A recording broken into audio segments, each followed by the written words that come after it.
नमस्कार, आप देख रहे हैं चैनल 24/7। आपके साथ मैं हूं दिव्यदर्शनी। कांग्रेस प्रदेश अध्यक्ष करण मारा हरिद्वार से केदारनाथ तक केदारनाथ रक्षा प्रतिष्ठान यात्रा निकाल रहे हैं। यात्रा शुरू हुए 4 दिन हो गए हैं, लेकिन यात्रा को लेकर सियासत थमने का नाम नहीं ले रही है। अब बीजेपी के प्रदेश मीडिया प्रभारी मनवीर सिंह चौहान ने कांग्रेस पर निशाना साधा है। उन्होंने कहा कि अभी कुछ दिनों पहले कांग्रेस की जो समीक्षा बैठक हुई उसमें कई चीजें ऐसी निकलकर सामने आई जिसे लेकर प्रदेश नेतृत्व की कुर्सी पर खतरा मंडरा गया।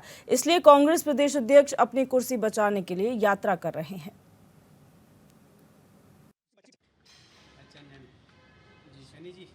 कि जिस प्रकार से कांग्रेस में जो अंतर्द्वंद और लड़ाई झगड़ा जो चल रहा है, मुझे लगता है कांग्रेस के अध्यक्ष को अपनी कुर्सी बचाने के लिए यात्रा निकालनी पड़ रही है। जिस तरह से पिछले दिनों उनकी जो समीक्षा हुई और उनके वरिष्ठ नेताओं के जो जिस तरह से बयान और जिस तरह से अंदरूनी जो खबरें बाहर आई, तो उसको लेकर के प्रदेश नेतृत्व है उनको अपने आप में खतरा नज़र आ रहा था और अपनी कुर्सी को बचाने के लिए इस तरह की वो राजनीतिक यात्रा उन्होंने निकाली है।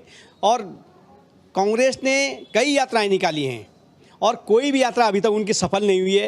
वो घोषणा से पहले ही वो रद्द हो जाती हैं, स्थगित हो जाती हैं या यात्रा हो नहीं पाती है। वही इस यात्रा का भी होने वाला है।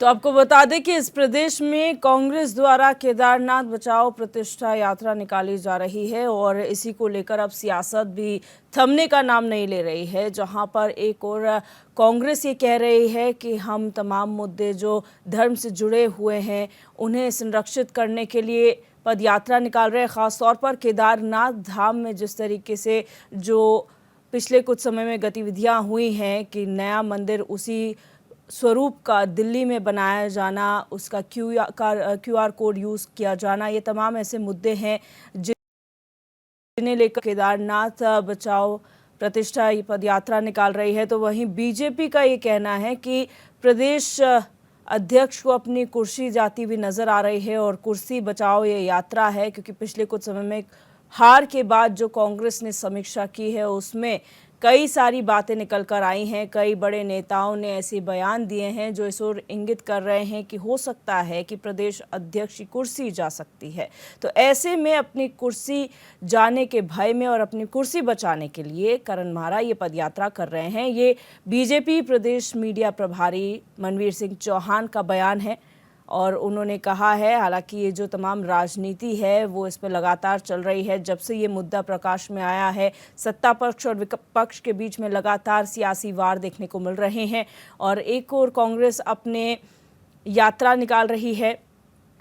पद यात्रा ये है जिसकी शुरुआत हरिद्वार हर की पैड़ी से हुई है और समापन केदारनाथ धाम में होगा। तो वहीं बीजेपी भी कांग्रेस पर कोई सियासी हमला बोलने से नहीं चूक रही है। और हमारे संवाददाता हिमांशु गौड़ ज्यादा जानकारी के लिए हमारे साथ फोन लाइन पर जुड़ चुके हैं। हिमांशु, जानकारी चाहेंगे। एक और तो पदयात्रा कांग्रेस कर रही है, केदारनाथ बचाओ प्रतिष्ठा पदयात्रा ऐसे नाम दिया गया है, वहीं बीजेपी भी अब हमलावर हो गई है कांग्रेस पर। क्या कुछ पूरी जानकारी है? जी बिल्कुल दिव्य, क्योंकि जिस प्रकार से जो पूरा मामला प्रकरण सामने में आया था कि जिस प्रकार से मुख्यमंत्री पुष्कर सिंह धामी ने स्वयं दिल्ली पहुंचकर केदारनाथ धाम के जो स्वरूप है उसका शिलान्यास और भूमि पूजन किया था, उसके बाद से ही कांग्रेस लगातार भारतीय जनता पार्टी को यहाँ पर घेरती हुई नजर आई। उसके बाद लगातार चाहे बयानबाजी हो, चाहे सरकार के खिलाफ पुतला दहन हो, आक्रोश व्यक्त करना हो, तमाम ऐसे जो है कार्यकलाप किए गए। और उसके बाद कांग्रेस प्रदेश अध्यक्ष के करण मेहरा के नेतृत्व में जिस प्रकार से हरि के पैड़ी से गंगा जल लेकर अब केदारनाथ से लेकर केदारनाथ तक जो है केदारनाथ बचाओ प्रतिष्ठा पद यात्रा का आयोजन किया जा रहा है। तमाम कांग्रेस के बड़े नेता हों, चाहे अनेक मोर्चाओं के कार्यकर्ता हों, वो इसमें सम्मिलित हैं। लगातार कांग्रेस इस बात को कह रही है कि धाम का जो है स्वरूप बिगाड़ने की कोशिश लगातार सीएम पुष्कर सिंह धामी कर रहे हैं। इसी के साथ ही कांग्रेस सोना चोरी का मामला हो, चाहे क्यूआर कोड का मामला हो, तमाम ऐसे आरोप जो है इस समय बीजेपी पे लगा रही है। और इसी को लेकर कांग्रेस प्रदेश अध्यक्ष का कहना है कि धाम का स्वरूप ना बिगड़े, देवभूमि के जो है संस्कृति पर आंच ना आए, इसके लिए हम इस यात्रा का आयोजन कर रहे हैं। लेकिन कहीं ना कहीं जो सत्ता पक्ष है भारतीय जनता पार्टी, वो कांग्रेस की जो है प्रतिष्ठा पद यात्रा है उसको कहीं ना कहीं सियासी मोड़ देने का काम कर रही है और ये बात कह रही है कि केदारनाथ विधानसभा में क्योंकि अब उपचुनाव होने हैं उसके लिए कांग्रेस ये यात्रा निकाल रही है। जी, ये जो पूरा सियासी वार किया जा रहा है, वार पलटवार जो सत्ता पक्ष और विपक्ष के बीच में हो रहा है, इससे जमीनी स्तर पर क्या प्रभाव पड़ रहा है? क्योंकि अगर चुनाव की बात करें तो दोनों ही राजनीतिक दल ये कहेंगे कि वहां पर चुनाव जीता जाए। जी बिल्कुल, देखिए राजनीतिक मायने से आप देखें तो इस यात्रा के एक बहुत बेनिफिट कहीं ना कहीं कांग्रेस को मिल सकता है। अगर मैं आप इस यात्रा में हमारे साथ चले तो सबसे पहले आप हरिद्वार से इस यात्रा की शुरुआत करते हैं। हरिद्वार में नगर निगम हरिद्वार है, उसके बाद आप ऊपर को चलते हैं ऋषिकेश, नगर निगम ऋषिकेश है, फिर आप ऊपर चलते हैं श्रीनगर, नगर निगम श्रीनगर है, उसके बाद छोटी छोटी चाहे नगर पालिका परिषद रुद्रप्रयाग है, नगर पालिका परिषद देवप्रयाग है, नगर पालिका परिषद मुनि की रेती है, तमाम ऐसे जो है निकाय पड़ते हैं। और उसके बाद क्योंकि यात्रा का जो मुख्य केंद्र रहेगा केदारनाथ, और केदारनाथ विधानसभा में इसके बाद क्योंकि उपचुनाव है, जिस प्रकार से थला रानी रावत के निधन के बाद केदारनाथ विधानसभा खाली पड़ी है और उसके बाद यहाँ पर उपचुनाव होने हैं, तो सियासी फायदा उठाने के लिए कहीं ना कहीं ये यात्रा एक अहम महत्वपूर्ण कारगर साबित हो सकती है। बशर्ते बात यह है कि कांग्रेस जो है केदारनाथ मुद्दे को किस प्रकार से भुनाती है और किस प्रकार से जो है जन जन तक उस मुद्दे को पहुंचाती है और केदारनाथ के साथ ही अन्य उसको किस प्रकार से इस पैदल यात्रा के साथ ही जो है जनता तक पहुंचाती है। क्योंकि हमने देखा है कि जिस प्रकार से ये यात्रा निकल रहे हैं, कितने निकाय इस बीच में पड़ते हैं और कहीं ना कहीं 3 जो है नगर निगम इस रास्ते में पड़ते हैं। निकाय चुनाव की दृष्टि से ये महत्वपूर्ण है। इसी के साथ हरिद्वार जिला है, आपका देहरादून जिला है, टिहरी जिला है और रुद्रप्रयाग जिला है। 4 जिलों से ये यात्रा निकलती है। जिला पंचायत के चुनाव भी इसके बाद होने हैं, वो भी एक महत्वपूर्ण दृष्टि है। और कहीं ना कहीं केदारनाथ विधानसभा जिस पर अगर कांग्रेस लगातार ये बयानबाजी करती है, तो कांग्रेस का ये कहना है कि हम केदारनाथ विधानसभा को जीत रहे हैं, उसकी दृष्टि से कहीं ना कहीं राजनीतिक दृष्टि से भी ये यात्रा अपने आप में बेहद महत्वपूर्ण हो जाती है इस बार। बशर्ते भाजपा इस मुद्दे को किस प्रकार से जो है डिफेंड करती है, भाजपा के जो प्रवक्ता हैं या भाजपा के जो नेता हैं या कईयों का स्वयं मुख्यमंत्री पुष्कर सिंह धामी किस प्रकार से कांग्रेस की इस पद यात्रा को डिफेंड कर पाते हैं, वो देखने वाली बात होगी। जी, ये पूरा जो माहौल बन रहा है, क्योंकि इससे पहले हमने देखा बद्रीनाथ उपचुनाव हुआ, और उपचुनाव और बद्रीनाथ उपचुनाव में जो हार हुई बीजेपी की, उससे इसे जोड़कर भी देखा जा सकता है। क्या तैयारी दोनों ही पार्टी की यात्रा के अलावा देखने को मिल रही है? जी बिल्कुल दिव्या, यात्रा के अलावा हम देखें तो क्योंकि एक बहुत निराशाजनक बात भारतीय जनता पार्टी के लिए रही, क्योंकि इतिहास हुआ है कि राज्य गठन के बाद जितने भी बाई इलेक्शन राज्य में हुए हैं उसमें सत्ता पक्ष की जो है कभी जीत नहीं हुई, कभी हार नहीं हुई है। और लेकिन वर्तमान परिस्थितियों में देखें कि मंगलौर और बद्रीनाथ दोनों ही विधानसभा जो है भाजपा की पाले से जो है खिसकी है और कहीं ना कहीं बद्रीनाथ विधानसभा एक बड़े अंतर से भाजपा ने हारी है। तो कहीं ना कहीं अब भाजपा जो है केदारनाथ विधानसभा जो है उपचुनाव उसको जीतने के लिए कोशिश पूरी जोर करेगी, क्योंकि शीर्ष नेतृत्व का दबाव है, अपनी खुद की प्रतिष्ठा है, चाहे भारतीय जनता पार्टी के प्रदेश अध्यक्ष महेंद्र भट्ट की प्रतिष्ठा हो, मुख्यमंत्री पुष्कर सिंह धामी की प्रतिष्ठा हो, तमाम दिग्गज नेताओं की प्रतिष्ठा जो है केदारनाथ में दांव पे लगने वाली है। और कहीं ना कहीं विपक्ष, क्योंकि कांग्रेस ने जिस प्रकार से दोनों ही सीटें जीती है मंगलौर और बद्रीनाथ, उसके उत्साह में है विपक्षी कार्यकर्ता जो होता है, कांग्रेस के कार्यकर्ता लगातार उत्साह में। और कांग्रेस इस जीत से कहीं ना कहीं इस केदारनाथ उपचुनाव को जीतने के बाद अपने कार्यकर्ता हैं उनमें निकाय चुनाव के लिए जोश जो फूकने की जरूर कोशिश करेगी कि किस प्रकार तीनों, अगर कांग्रेस केदारनाथ बाई इलेक्शन जीतती है तो उसके बाद ये जोश जरूर कार्यकर्ताओं में रहेगा कि निकाय में बेहतर मेहनत करनी है। निकाय है, फिर त्रिस्तरीय पंचायत है, दोनों ही चुनाव में बेहतर मेहनत करनी है। कांग्रेस का जो संगठन कहीं ना कहीं कमजोर उत्तराखंड में पड़ गया था, उसको मजबूती प्रदान करने के लिए कार्यकर्ता जो है पूरी मेहनत से यहाँ पर काम करेंगे। जी, बहुत शुक्रिया हिमांशु हमारे साथ जुड़ने के लिए और जानकारी साझा करने के लिए।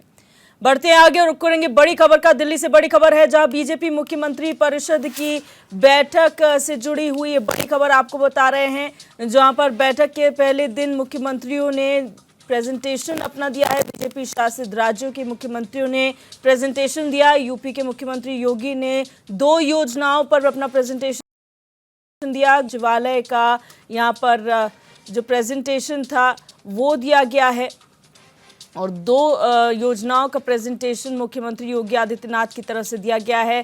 ग्राम सचिवालय का डिजिटलाइजेशन पर मुख्यमंत्री योगी आदित्यनाथ ने प्रेजेंटेशन दिया है। बैठक में मौजूद रहे 13 मुख्यमंत्री और 15 उप मुख्यमंत्री। तो ये बड़ी खबर दिल्ली से आपको बता रहे हैं। बीजेपी की मुख्यमंत्री परिषद की जो बैठक है उससे जुड़ी हुई ये बड़ी खबर है, जहां पर बैठक के पहले दिन मुख्यमंत्रियों ने प्रेजेंटेशन दी है तमाम योजनाओं को लेकर, और बीजेपी शासित राज्यों के जो मुख्यमंत्री हैं उन्होंने प्रेजेंटेशन दिया है, जिसमें मुख्यमंत्री योगी आदित्यनाथ की बात की जाए तो उन्होंने 2 योजनाओं पर अपना प्रेजेंटेशन दिया है, और ग्राम सचिवालय का डिजिटलाइजेशन पर उन्होंने प्रेजेंटेशन दिया है। आपको बता दें कि इस बैठक में 13 मुख्यमंत्री और 15 उप मुख्यमंत्री मौजूद थे, जिनके समक्ष मुख्यमंत्रियों ने अपनी प्रेजेंटेशन दी है। तो दिल्ली से है जहां पर मुख्यमंत्री परिषद की बैठक हुई, जिसमें 13 मुख्यमंत्री और 15 उप मुख्यमंत्री शामिल हुए, और इसमें तमाम जो बीजेपी शासित प्रदेशों के मुख्यमंत्री हैं उन्होंने अपने अपने प्रदेश में संचालित योजनाओं के संदर्भ में यहाँ पर प्रेजेंटेशन दिया है। और अगर बात की जाए उत्तर प्रदेश के मुखिया योगी आदित्यनाथ की, तो उन्होंने 2 योजनाओं पर प्रेजेंटेशन दी है, जिसमें ग्राम सचिवालय के डिजिटलाइजेशन पर उन्होंने प्रेजेंटेशन दिया है। रुक करेंगे एक और बड़ी खबर का लखनऊ से, जहां पर उत्तर प्रदेश में हो सकती है उप मुख्यमंत्रियों की बदली। ये बड़ी खबर आपको बता रहे हैं उत्तर प्रदेश से, जहां पर उप मुख्यमंत्रियों की बदली हो सकती है। बीजेपी आलाकमान के संकेत मिल गए हैं। 2 कद्दावर नेताओं के हाथों में दी जा सकती है कमान। राष्ट्रीय नेतृत्व नेताओं के नाम पर विचार विमर्श कर रहा है।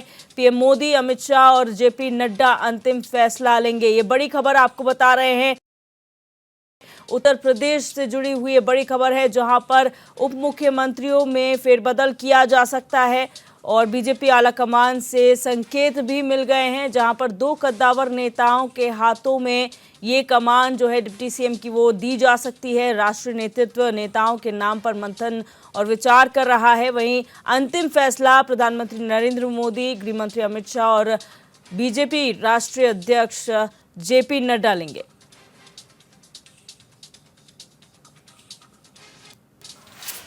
और बड़ी खबर है लखनऊ से, जहां कांग्रेस सांसद राहुल गांधी ने मोची को उपहार दिया है। ये बड़ी खबर आपको बता दें, बीते दिनों सुल्तानपुर में मोची से उसकी दुकान पर मिले थे राहुल गांधी। चमड़ा सिलने वाली मशीन और कुछ रुपए उन्होंने भेंट किए हैं। कांग्रेस प्रदेश प्रवक्ता अंशु अवस्थी ने ये जानकारी दी है। ये बड़ी खबर आपको बता रहे हैं लखनऊ से, जहां पर कांग्रेस के कद्दावर नेता और सांसद राहुल गांधी ने मोची को एक दी है। बीते दिनों सुल्तानपुर वो पहुंचे थे, जहां मोची से उसकी दुकान में उनकी मुलाकात हुई, और यहां पर राहुल ने उस मोची को चमड़ा सिलने वाली मशीन के साथ ही कुछ रुपए भी भेंट किए हैं। और ये तमाम जानकारियां जो है कांग्रेस प्रदेश प्रवक्ता अंशु अवस्थी ने दी हैं।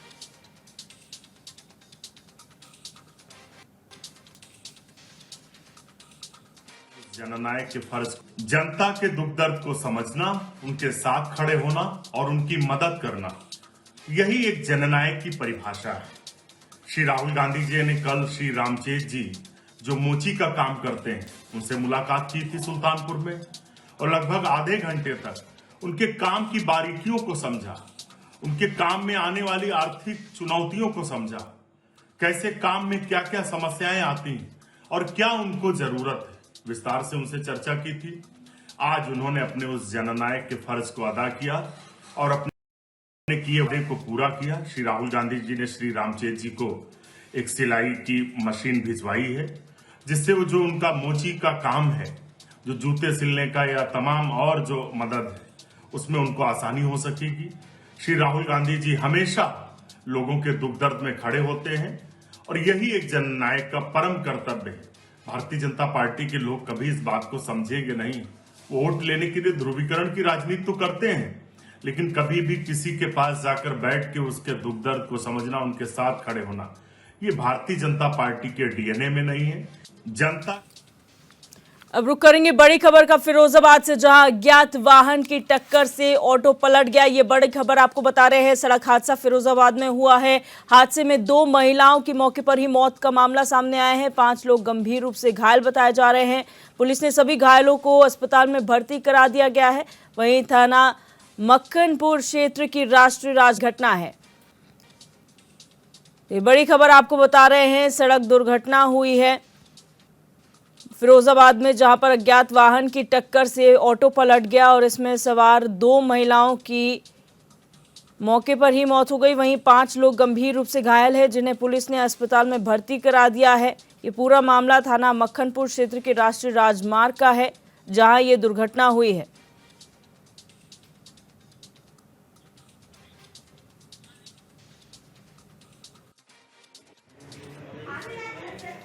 देखिए, आज शाम 4:30 बजे गांव मालाजनी, थाना जसवंत नगर, इटावा का एक परिवार अपने एक रिलेटिव के यहाँ कोटला, थाना नारखी, फिरोजाबाद के यहाँ गए थे और उधर से टेम्पो में वापस आ रहे थे। कुल उसमें परिवार के 9 लोग सवार थे।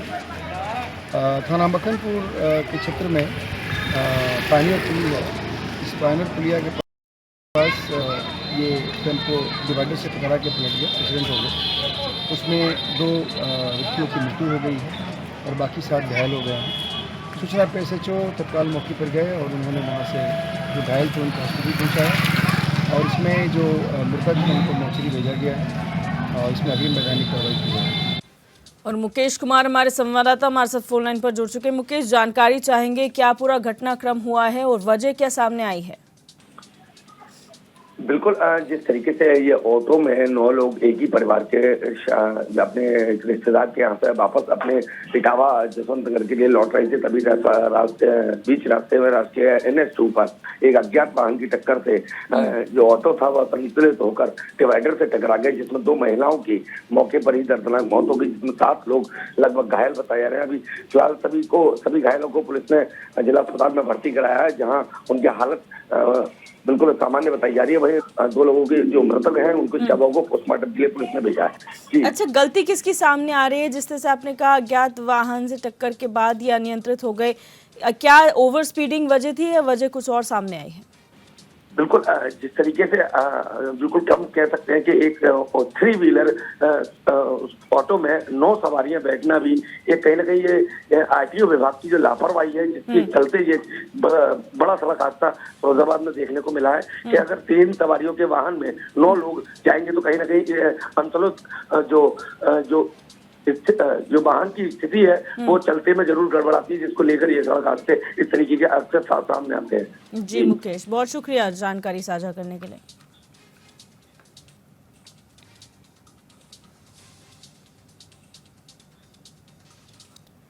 और अब बात करेंगे लखनऊ से बड़ी खबर की, जहां चौकी पर बैठा अपराधी पुलिस का रौब दिखा रहा है। वीडियो कॉलिंग के जरिए धमकाने का वीडियो वायरल हो रहा है। चौकी इंचार्ज के सामने बैठकर गाली गलौज करता हुआ नजर आ रहा है ये आरोपी। और सादतगंज थाना की चौकी अंबरगंज का ये पूरा मामला है। तो ये बड़ी खबर आपको बता रहे हैं लखनऊ से, जहां पर चौकी में बैठा एक अपराधी पुलिस का रौब दिखा रहा है। वीडियो कॉलिंग करता हुआ भी नजर आ रहा है पुलिस के सामने, जहां पर वीडियो कॉलिंग के जरिए वो धमका रहा है और इसी का वीडियो भी वायरल हो रहा है। चौकी इंचार्ज के सामने बैठकर गाली गलौज करता हुआ भी नजर आया ये अपराधी। और सादतगंज थाना की चौकी अंबरगंज का ये मामला है।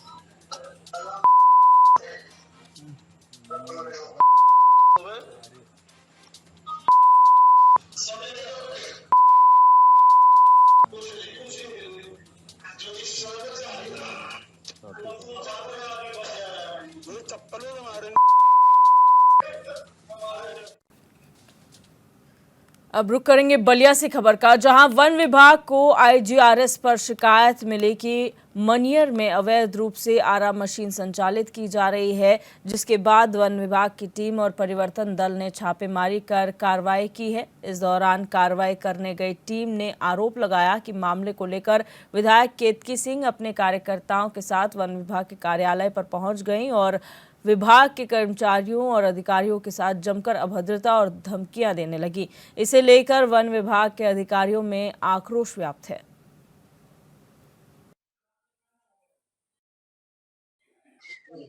बलिया ये हुआ था कि जो है अवैध आरा मशीन संचालन का RGRS पड़ा हुआ था।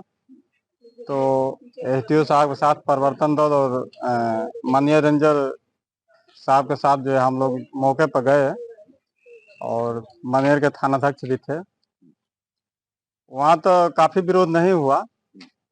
अवैध आरा मशीन संचालन करना दंडनीय अपराध है, ये अपराध के शाखा में आता है और माननीय मुख्यमंत्री जी का भी आदेश है कि मैंने कोई भी अवैध काम ना हो, इसलिए वो शिकायत आई थी। हम लोग सोचे कि अवैध आरा मशीन चल रहा है, शिकायत दूर किया जाए, उसको उखाड़ दिया जाए। लेकिन जब हम लोग उखाड़ के मनियर से यहाँ आए हैं तो माननीय विधायिका केतकी सिंह जो है यहाँ सैकड़ों की संख्या में कार्यकर्ता लेकर काफी विरोध कर रही थी। कह रहे थे मैंने मशीन कैसे आपने उखाड़। कि जिले में जितने आराम है, तो आपके टीवी पे मैं बयान दे रही हूँ कि जिले में जितनी आरा मशीनें हैं जो फर्जी चल रही है, आप सबको बंद करा दो। नहीं, आप हमसे बताओ, हम लोग इकट्ठा करके डिटेल्स वगैरह दे देंगे, आप सबको बंद करा दो, जहाँ तक हो सकता है सब बंद करा दो। पर जो आप पेड़ लगाने की बात कर रहे हैं, तो पेड़ जमीन पर तो लगाओ, तब तो पता चलेगा ना। आज जब गर्दन फंसने को आई, जब ये पता चल गया कि आज तो राज खुल जाएगा, तो कोई ना कोई तो आरोप लगाना है विधायक पे। और सबसे सस्ता आरोप क्या है कि भाई कोई आरा मशीन है उसके लिए रोक दो। और अमित कुमार हमारे संवाददाता हमारे साथ फोन लाइन पर जुड़ चुके हैं। अमित, जानकारी चाहेंगे, क्या पूरा मामला प्रकाश में आया है जहां पर वन विभाग और विधायक के बीच में जो कहासुनी की खबरें हैं? जी, आपको बता दें कि ये मनियर क्षेत्र का मामला है, जहां पे आरा मशीन अवैध चल रहे थे, उसमें RGRS पड़ी थी, जिसको लेकर वन विभाग छापामारी की थी। उसी में जो विधायक हैं उनके करीबी माने जाने वाले लोग हैं, जिसको लेकर उन्होंने मना किया कि इस तरह की कार्रवाई करने से पहले मुझसे क्यों नहीं पूछा गया। और इनकी शिकायत थी कि भाई लोगों के साथ धनुगाई करके ये लोग परेशान कर रहे हैं लोगों को, ये कहना था उनका। जी, और अधिकारियों का क्या है इसमें तर्क? क्योंकि जो आरोप लगाया जा रहा है इस पर भी स्पष्टीकरण मिला है कि क्योंकि ऐसा करने के लिए रोका जा रहा था, इसलिए उनका राज ना खुले, आरोप लगाए जा रहे हैं। तो उसमें ये था कि अधिकारियों का कहना है कि RGRS पड़ी थी और मैं उस RGRS की जांच करने वहाँ पे हम लोग गए थे। आरा मशीन इस तरीके से चल रहे हैं, इसी के एवज में हम लोग छापामारी की। जी, बहुत शुक्रिया अमित हमारे साथ जुड़ने के लिए और जानकारी साझा करने के लिए। और इस बुलेटिन में मेरे साथ बस इतना ही। आप देखते रहिए HNN 24/7, जुनून सच दिखाने का।